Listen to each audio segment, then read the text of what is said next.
क्या आपने कभी किसी ऐसे जानवर को देखा है जिसने जीने की उम्मीद बिल्कुल छोड़ दी हो? क्या आप जानते हैं कि एक जख्मी कुत्ता इंसानों की आहट सुनकर क्यों कांपने लगता है?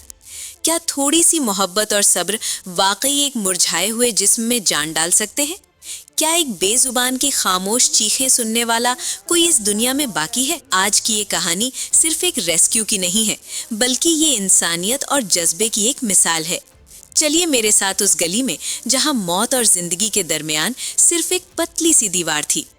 ये सब तब शुरू हुआ जब हमें एक कॉल आई कि एक कुत्ता पिछले 3 दिन से नाली के करीब पड़ा है।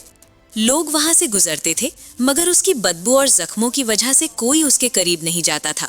जब हमारी टीम वहां पहुंची तो मंजर देखकर हमारा दिल डूब गया। वो एक नन्हा सा स्ट्रीट डॉग था जिसकी पिछली टांगें बिल्कुल नाकाम हो चुकी थीं। शायद किसी तेज रफ्तार गाड़ी ने उसे टक्कर मारी थी और वो वहीं तड़पने के लिए छोड़ दिया गया। उसका जिस्म मिट्टी और खून से भरा हुआ था और उसकी आंखों में इतनी मायूसी थी कि बयान नहीं की जा सकती। जब हमने उसे उठाने की कोशिश की तो वो डर के मारे चिल्लाने लगा। ये चिल्लाहट दर्द की नहीं थी, बल्कि उस खौफ की थी कि शायद अब उसे मजीद मारा जाएगा। इन बेजुबानों के लिए इंसान हमेशा रहमत नहीं होते, बल्कि अक्सर जहमत साबित होते हैं। हमने उसे बहुत एहतियात से रेस्क्यू बैग में डाला और सीधा हॉस्पिटल लेकर गए। डॉक्टर ने चेकअप के बाद बताया कि उसकी स्पाइनल कॉर्ड पर शदीद चोट है। डॉक्टर्स का कहना था कि शायद ये कभी दोबारा चल नहीं पाएगा, लेकिन डॉगिस्तान में हम हार मानना नहीं सीखते। हमने उसे उम्मीद का नाम दिया, क्योंकि वही अब हमारी आखिरी उम्मीद थी। शुरू के 1 हफ्ते उम्मीद ने कुछ नहीं खाया और वो सिर्फ दीवार की तरफ मुंह करके लेटा रहता था। कुत्तों में जब डिप्रेशन आता है तो वो खाना पीना छोड़ देते हैं और मौत को गले लगा लेते हैं। हमने उसके साथ वक्त गुजारना शुरू किया और उसे बताया कि अब वो महफूज है। आहिस्ता आहिस्ता उसने हमारे हाथ से थोड़ा सा चिकन खाना शुरू किया। ये उसकी रिकवरी का पहला और सबसे बड़ा कदम था। दवाओं के साथ साथ हमने उसकी फिजियोथेरेपी शुरू की, जो कि एक निहायत मुश्किल मरहला था। उसे दर्द होता था, वो रोता था, मगर हमें सख्त होना पड़ा।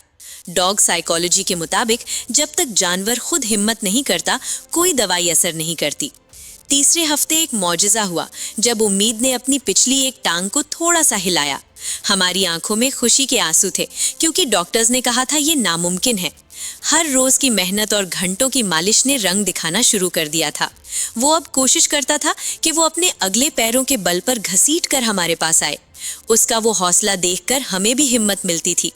1 महीना गुजरा और फिर वो दिन आया जब उम्मीद ने अपने चारों पैरों पर खड़े होने की कोशिश की। वो गिरा, फिर उठा और फिर गिरा, मगर उसने हार नहीं मानी। आज उम्मीद सिर्फ खड़ा ही नहीं होता, बल्कि वो मजे से भागता और खेलता भी है। उसका जिस्म अब तंदुरुस्त है और उसकी फर चमक रही है। लेकिन सबसे बड़ी तब्दीली उसकी आंखों में है, जहां अब खौफ नहीं बल्कि बेपनाह मोहब्बत है। हम अक्सर भूल जाते हैं कि इन बेजुबानों को सिर्फ रोटी की जरूरत नहीं होती, इन्हें थोड़ी सी इज्जत और थोड़ी सी ममता चाहिए होती है, जो इनकी पूरी दुनिया बदल सकती है। अगर आज हम उसे वहां छोड़ देते तो शायद वो मौत की आगोश में जा चुका होता, मगर थोड़ी सी कोशिश ने उसे एक नई जिंदगी और एक नया घर दे दिया। अपने आसपास देखें, अगर कोई जानवर तकलीफ में है तो उसकी मदद जरूर करें, क्योंकि इंसानियत का इम्तिहान हमेशा कमजोरों के साथ होता है। जिंदगी देना अल्लाह का काम है, मगर किसी की जिंदगी बचाने का जरिया बनना बहुत बड़ी बात है। उम्मीद की ये कहानी हमें सिखाती है कि मौजज़े वाकई होते हैं